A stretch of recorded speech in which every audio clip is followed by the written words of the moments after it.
बातमी वाल्मिक कराडला कोर्टात हजर करण्यात आलेला आहे। कराडला 10 दिवसांची सीआयडी कोठडी द्या अशी सरकारी वकिलांनी केज कोर्टाकडे मागणी केली आहे। हत्येचा सहभाग आहे का हे तपासायचं असल्याचं सरकारी वकिलांनी म्हटलेलं आहे। तर भारताबाहेर मालमत्ता आहे का हे देखील तपासायचं असल्याचं सरकारी वकिलांनी युक्तिवाद केलेला आहे आणि सीआयडी कोठडी द्या अशी मागणी सरकारी वकिलांनी केलेली आहे। आपण पाहतोय वाल्मिक कराड याला कोर्टात हजर करण्यात आलेला आहे आणि कराडला 10 दिवसांची सीआयडी कोठडी द्या अशी मागणी सरकारी वकिलांनी केली आहे। आणि या संदर्भात अधिक माहिती देत आहेत आमचे प्रतिनिधी सुरेश जाधव आपल्यासोबत जोडले गेलेले आहेत। सुरेश, काय अपडेट?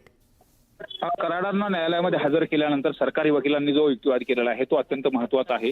वाल्मिक कराड यांनी खंडणी मागताना हातपाय तोडण्याची भाषा बोलली होती। त्याचबरोबर वाल्मिक कराड यांनी खंडणीमधून देशात आणि विदेशात देखील संपत्ती जमवली आहे का याचा देखील तपास करायचा आहे। यासाठी 10 दिवसाची सीआयडी कोठडी द्या अशा पद्धतीची जी मागणी आहे ती मागणी सरकारी वकिलांनी केलेली आहे। त्याचबरोबर हे जे खंडणीचं आणि हत्येचं प्रकरण आहे याचं इंटरलिंक काय आहे का याचा देखील तपास करायचा आहे। त्याचबरोबर महत्त्वाचं म्हणजे जो अॅट्रॉसिटीचा गुन्हा दाखल झाला आहे त्याचा देखील तपास करायचा आहे आणि इतर कोणाच्या नावावरती संपत्ती जमा केलेली आहे का हे देखील तपासायचं आहे। त्यामुळे 10 दिवसाची पोलीस कोठडी द्या अशा पद्धतीची मागणी देखील जे सरकारी वकील आहेत जे बी शिंदे यांनी केलेले। तर दुसरीकडे आरोपीचे जे वकील आहेत त्या आरोपीच्या वकिलांनी देखील युक्तिवाद करत असताना 15 दिवसाची पोलीस कोठडी ही पुरेशी आहे। सर्व मुद्देमाल जप्त केलेला आहे, व्हाईस सॅम्पल देखील घेतलंय।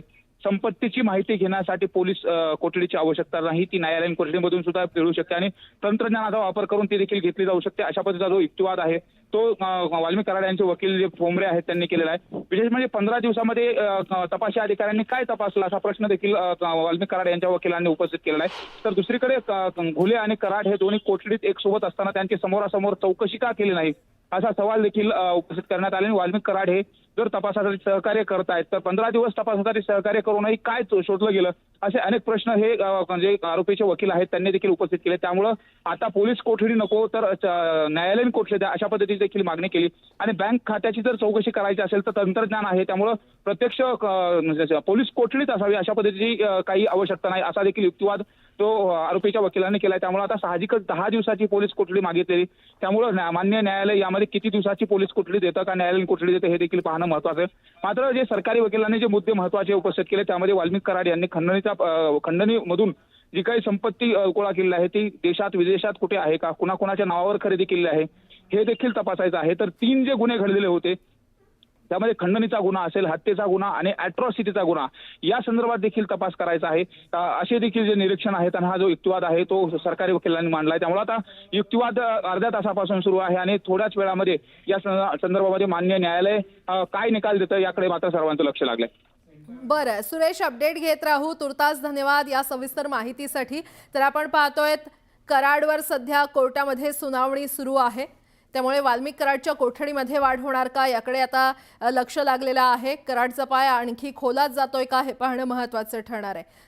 सध्या कराडवर कोर्टामध्ये सुनावणी सुरू आहे आणि 10 दिवसांची सीआयडी कोठडी द्या अशी तपास अधिकाऱ्यांनी मागणी न्यायालयामध्ये केलेला आहे। हत्येचा सहभाग तपासायचा आहे असं तपास अधिकाऱ्यांचं म्हणणं आहे। कराडचे व्हॉइस सॅम्पल देखील घेतलेले आहेत असं देखील तपास अधिकाऱ्यांनी युक्तिवाद केलाय। तर देशाबाहेर मालमत्ता जमवली आहे का हे देखील तपासायचं आहे। अॅट्रॉसिटीच्या गुन्ह्यात कराडचा तपास करायचा आहे। कराडच्या सांगण्यावरून सुदर्शन घुले अवादा कंपनी कार्यालयामध्ये गेला का या संदर्भात देखील तपास करायचा असल्याचा युक्तिवाद करण्यात आलाय।